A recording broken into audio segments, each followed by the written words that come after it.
Assalamualaikum warahmatullahi wabarakatuh. Nama saya Asrizal Akbar dari NIM 1810153. Ingin menyampaikan materi tentang konsep dan siklus perencanaan pembangunan.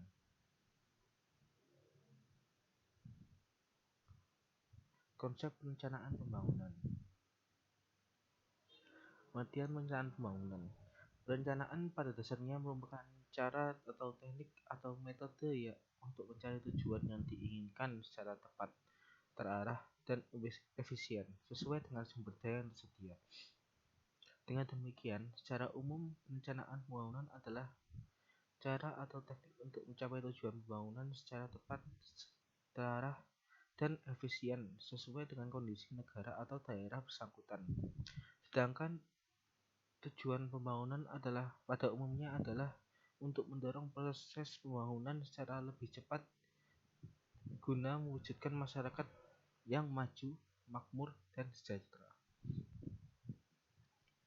Ada beberapa pengertian perencanaan pembangunan menurut para ahli, yakni yang pertama, menurut Arthur W. Lewis tahun 1965, suatu kumpulan kebijaksanaan dan program pembangunan untuk merangsang masyarakat dan swasta untuk menggunakan sumber daya yang tersedia secara lebih produktif.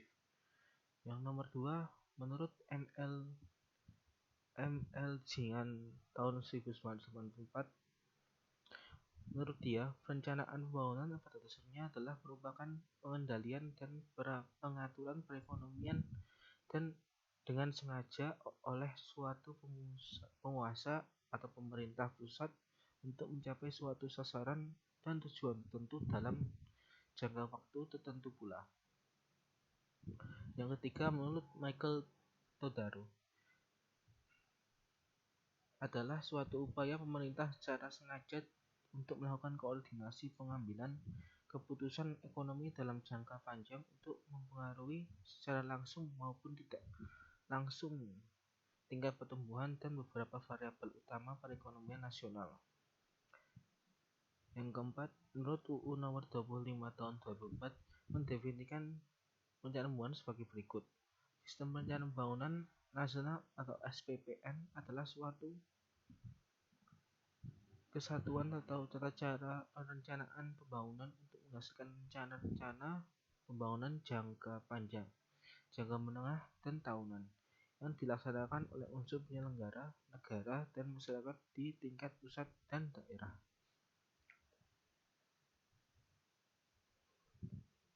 Tujuan dan fungsi komponen utama perencanaan pembangunan.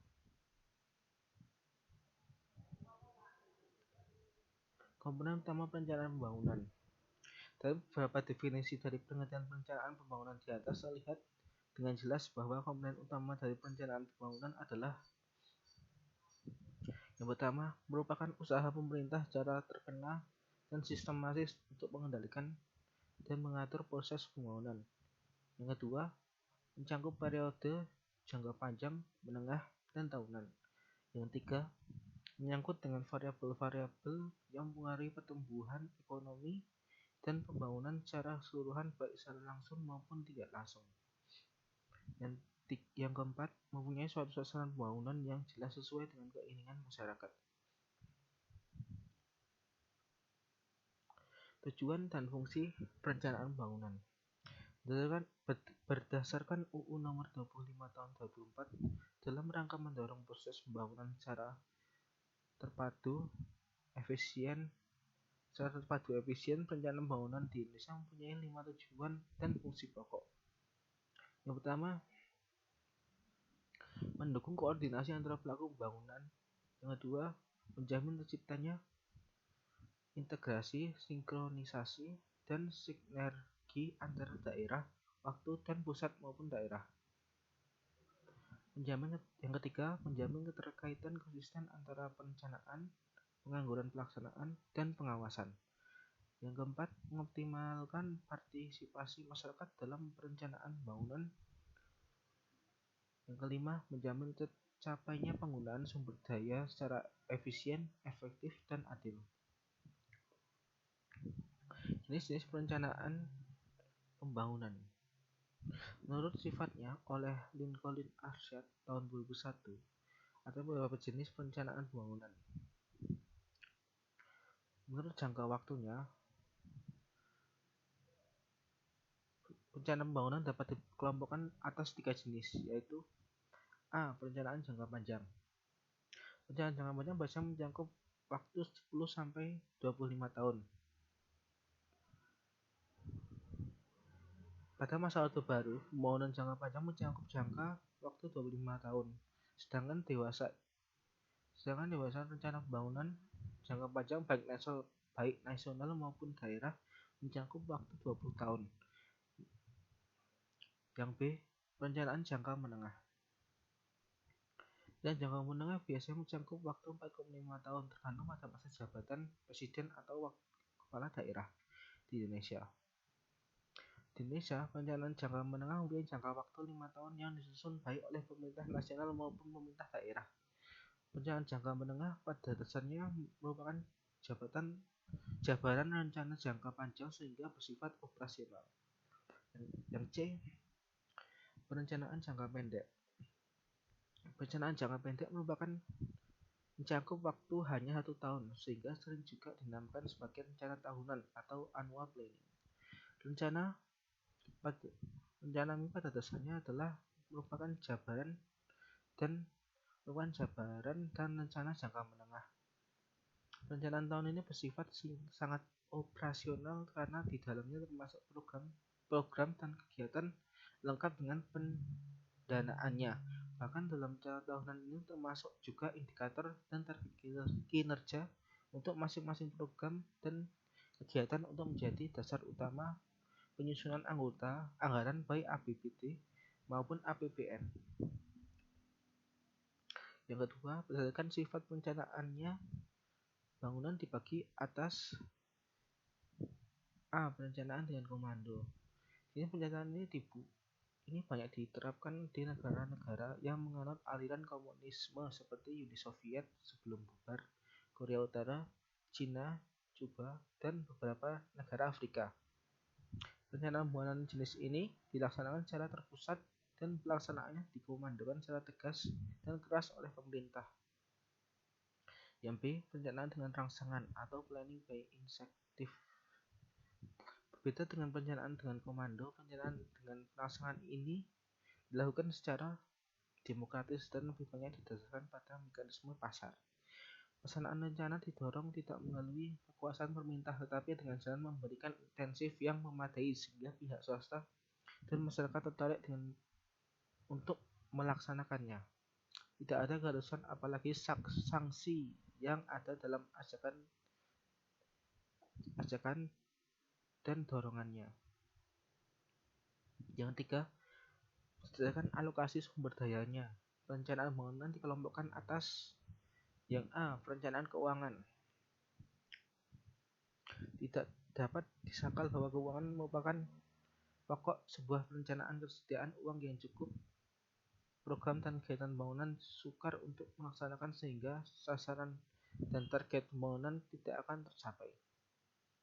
Yang B. Perencanaan fisik. Perencanaan fisik pada dasarnya adalah suatu upaya untuk menjabarkan program kegiatan pembangunan melalui pengalokasian faktor produksi dan hasil produksi sehingga dapat memaksimalkan penyediaan lapangan kerja dan pendapatan bagi masyarakat. Yang keempat, berdasarkan tingkat keluasannya, perencanaan pembangunan dikelompokkan atas A. Perencanaan indikatif.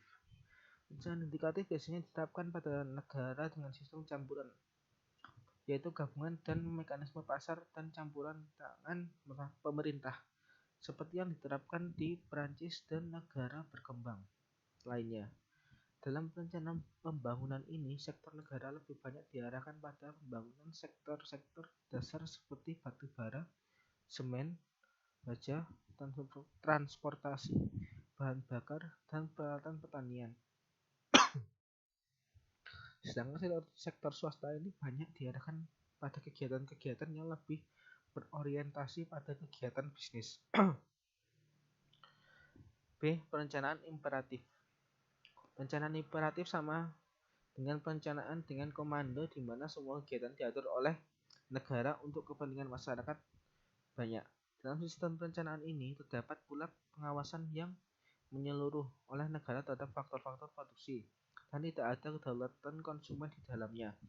Semua sumber daya yang tersedia dimanfaatkan untuk memenuhi sasaran rencana yang telah ditetapkan. Yang kelima, berdasarkan sistem ekonomi, perencanaan pembangunan juga dikelompokkan atas A. Perencanaan pembangunan dalam sistem kapitalis. Perencanaan pembangunan dalam sistem kapitalis semuanya berdasarkan pada mekanisme pasar yang berperan sebagai invisible hand. Dalam hal ini, peran swasta sangat besar dalam faktor produksi berikut. Kegiatan produksi dikuasai oleh swasta atau pribadi. Yang B. Perencanaan pembangunan dalam sistem komunis. Perencanaan dalam sistem komunis merupakan perencanaan terpusat atau central planning yang dilakukan secara komando untuk semua kegiatan sosial ekonomi. Dalam rangka mencapai tujuan dan pembangunan untuk periode tertentu, pemerintah mengorganisasikan dalam mengalokasikan sumber daya yang sedia secara terpadu untuk semua pelaku pembangunan. Dalam sistem ini, peran pemerintah menjadi sangat mutlak, sedangkan swasta tidak diperkenankan karena dikhawatirkan akan menimbulkan eksploitasi terhadap kehidupan kaum buruh dan petani. Yang C. Perencanaan pembangunan dalam sistem campuran. Perencanaan pembangunan dalam sistem campuran pergabungan dan perencanaan dengan sistem kapitalis dengan sistem komunis. Pertimbangan utama untuk membuat sistem perencanaan ini adalah karena masing-masing sistem perencanaan pembangunan di atas memiliki kelebihan dan kekurangannya masing-masing. Yang keenam, berdasarkan pelaksanaan perencanaan pembangunannya, perencanaan pembangunan juga dibagi atas A. Peranan sentralistik. Pada negara dengan sistem perencanaan sentralistik, semua keputusan dan kebijakan pembangunan yang penting semuanya ditentukan oleh pemerintah pusat melalui Badan Perencanaan Pembangunan Nasional, sedangkan pemerintah daerah hanya sebagai pelaksanaan dan kebijakan pusat, walaupun pada masing-masing daerah tersebut juga mempunyai Badan Perencanaan Pembangunan Daerah sendiri. Yang B. Perencanaan desentralistik. Sistem perencanaan desentralistik yang lazim juga disebut sebagai bottom-up planning. Pada dasarnya adalah kebalikan dari sistem perencanaan sentralistik. Pada sistem ini, kewenangan pemerintah daerah mempunyai peranan yang cukup penting di samping kewenangan pemerintah pusat. Pemerintah daerah dibagikan alokasi dana dalam bentuk blok gerai yang penggunaannya ditetapkan sendiri oleh pemerintah daerah melalui badan perencanaan masing-masing. Tahapan perencanaan pembangunan. Ada 4 tahap dalam proses pembangunan yang sekaligus juga menggambarkan tugas pokok Badan Perencanaan Pembangunan. Yang pertama, tahap penyusunan rencana. Tahap awal kita perencanaan adalah menyusun naskah atau rancangan rencana pembangunan yang secara formal merupakan tanggung jawab Badan Perencana, baik Bappenas untuk tingkat nasional dan Bapeda untuk tingkat daerah. Yang kedua, tahap penetapan rencana. Rancangan rencana pembangunan yang telah selesai baru akan berlaku secara resmi bila telah mendapat pengesahan dari pihak berwenang. Sesuai ketentuan berlaku, RPJP perlu mendapat pengesahan dan DPRD setempat, sedangkan RPJM dan RKPD cukup mendapat pengesahan dan kepala daerah. Yang ketiga, tahap pengendalian pelaksanaan rencana. Setelah rencana pembangunan tersebut ditetapkan oleh pihak yang berwenang, maka mulai proses pelaksanaan rencana oleh pihak eksekutif melalui SKP itu terkait. Namun demikian, sesuai dengan ketentuan perundangan yang berlaku, perencanaan rencana masih tetap mempunyai tanggung jawab dalam melakukan pengendalian atau monitoring pelaksanaan rencana bersama SKPD bersangkutan. Yang keempat, tahap evaluasi keberhasilan pelaksanaan rencana. Setelah pelaksanaan kegiatan pembangunan selesai, badan rencana masih mempunyai tanggung jawab, yaitu melakukan evaluasi terhadap kinerja dan kegiatan pembangunan tersebut. Sasaran utama kegiatan evaluasi ini adalah untuk mengetahui apakah kegiatan dan objek pembangunan yang setelah selesai dilaksanakan tersebut dapat dimanfaatkan oleh masyarakat. Siklus perencanaan pembangunan. Perencanaan pembangunan mempunyai siklus atau putaran kegiatan yang terpola hampir secara seragam. Memperhatikan literatur perencana yang tersedia, secara umum terdapat siklus minimum perencanaan pembangunan yang perlu dilakukan. Yang pertama, penilaian keadaan saat ini.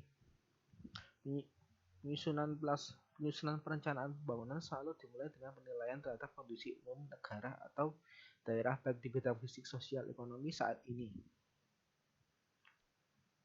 Yang kedua, penilaian arah pembangunan masa datang. Kegiatan berikutnya yang perlu dilakukan adalah melakukan penilaian terhadap arah pembangunan di masa datang. Penilaian ini biasanya dilakukan dengan jalan melakukan perkiraan atau prediksi secara terukur terhadap beberapa indikator makro pembangunan di bidang ekonomi, fisik, dan tata ruang. Yang ketiga, formulasi tujuan sasaran pembangunan. Siklus berikutnya yang perlu dilakukan adalah melakukan formulasi secara tepat tentang tujuan dan sasaran pembangunan. Tujuan pembangunan pada dasarnya adalah merupakan gambaran deskripsi tentang sasaran yang ingin mewujudkan melalui kegiatan pembangunan. Sedangkan sasaran pembangunan adalah jabaran lebih konkret tentang tujuan pembangunan tersebut. Yang keempat, mengkaji alternatif strategi pembangunan. Setelah tujuan dan sasaran pembangunan dapat dirumuskan secara tepat, maka langkah berikutnya adalah mengkaji berbagai alternatif strategi yang dapat dilakukan untuk mencapai tujuan dan sasaran pembangunan tersebut. Yang kelima, menetapkan prioritas pembangunan. Setelah strategis pembangunan dapat ditentukan, maka langkah berikutnya adalah menetapkan prioritas pembangunan. Prioritas pembangunan perlu dilakukan secara tajam agar tercapainya tujuan dan sasaran pembangunan dapat dilakukan dengan kondisi dana yang terbatas.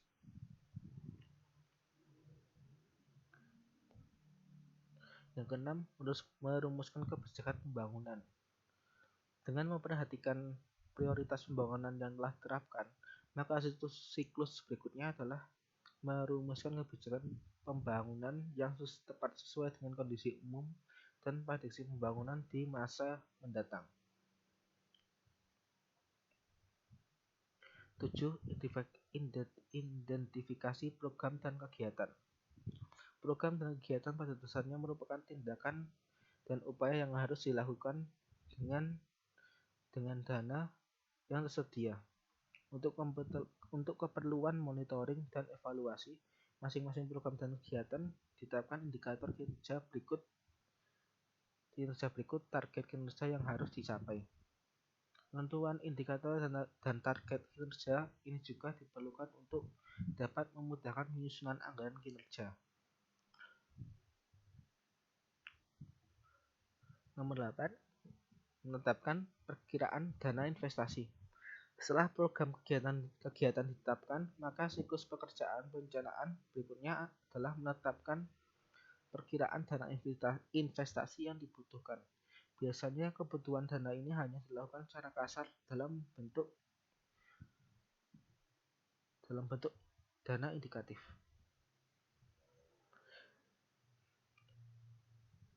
9. Menetapkan indikator kerja. Penetapan indikator kerja sangat penting, artinya untuk dapat mengetahui secara konkret tingkat keberhasilan pelaksanaan program dan kegiatan Karena itu, siklus kegiatan perencanaan berikutnya yang perlu dilakukan adalah menentukan indikator dan target kinerja untuk masing-masing program dan kegiatan. Yang terakhir, ke-10, penyusunan rencana tindak atau action plan. Siklus terakhir dalam penyusunan perencanaan adalah menyusun rencana tindak action plan yang berisikan sebagai ketentuan operasional dan cara yang perlu dilakukan dalam pelaksanaan rencana khusus program dan kegiatan yang telah ditetapkan. Itu saja materi yang saya ingin sampaikan. Kurang lebihnya mohon maaf. Wassalamualaikum warahmatullahi wabarakatuh.